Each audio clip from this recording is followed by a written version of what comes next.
Hey everybody, welcome to my back to school night video for the parents of the students that I have for the AP US history class that I am teaching. I'm going to go over very quickly the class and my expectations. Much of this information is going to come by way of that letter to parent that hopefully all of you have signed. But I want to get into, first of all, what your children are going to be learning in this US history class. The history that they're going to be learning is almost primarily coming from the post-Civil War period up to the present. So that's about 1865 up until the current history. These are the three big areas that I cover in terms of the units. The first one is, how did the concept of equality evolve after the Civil War? How did the struggle for equality, both not just black people, but women, Native Americans, LGBTQ, how did that concept of equality evolve over our country's history since the Civil War? How did the United States become an industrial giant? We'll spend several weeks on how the United States became an industrial giant and then kind of not be an industrial giant. And then lastly, we'll get into the military history of the United States, really from the Spanish-American War through World War I, World War II, the Cold War, and right through the present with the war on terror. I'm not going to get into the specifics of those, but I do want to get into how I go about teaching and what your students are doing in my class. Sorry about that. So most of the class, the first 20 minutes of class is always lecture-based. They will take notes. They get to use those notes on future tests. We do watch a number of really good videos that are both on YouTube and as well as feature films that are following the themes of our history units.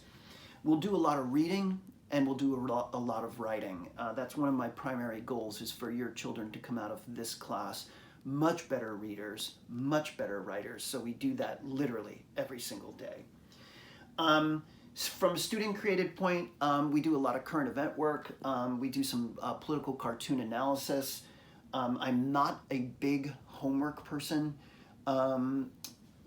which you should know about. I don't give regular homework. Most of the homework assignments that I give is work that we were unable to finish in class. And I'll say to the students, hey, take this home and finish it. But in terms of regular ongoing homework, not a lot of that from my perspective.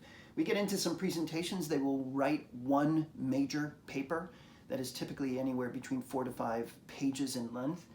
And then we also, I encourage them to do some multimedia projects as well. Here is my general philosophy about teaching, which applies to all of the classes that I teach.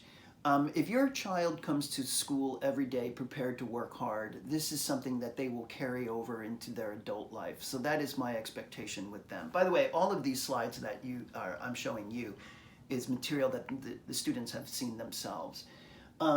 Doing all of their assigned work on time to the best of their ability will demonstrate so much to me and themselves that they are capable of success. But again, staying on top of their work, and then if work starts to fall behind, letting the teacher know that they're doing their best to stay on top of that, and advocating for themselves is an essential skill. Participation. This is a big deal now that we are in a distance learning scenario. Now that students are only in class, or some of them anyway, only 2 days a week, and then most of them at home doing distance learning, it's even more challenging to raise your voice, ask questions, answer questions.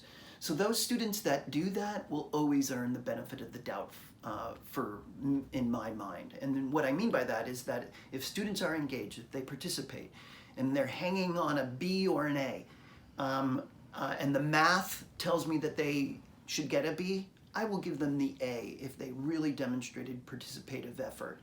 And it works flip-flop too. If they're just going to remain quiet and not do anything and they're hanging on a C or a B and the math tells me that it's a C, I'm going to go back and think, hey, they really didn't participate all that well. They deserve the grade that they got. And then lastly, staying connected to the teacher. If a student is ever just having a bad day, a bad week, they should be adult enough to communicate with me that they are having a bad day or week, and I will give them the benefit of the doubt, but they need to stay connected to me. And the last thing I want to bring up with all of you is to encourage you to stay on top of your kids. Ask them what they're learning. Now that this hybrid model has thrown such a curveball into all of our lives, it's all the more challenging for young adults to stay focused. So I encourage you as parents to ask them what they're learning. Have them show you their work. Stay engaged with them, and they will then in turn stay engaged with their own education. Thank you. And again, lastly, if you have any questions that you ever wanted to raise with me, please don't hesitate to email me, is probably the best way. khoin@bridgeportedu.net. Thanks, everybody.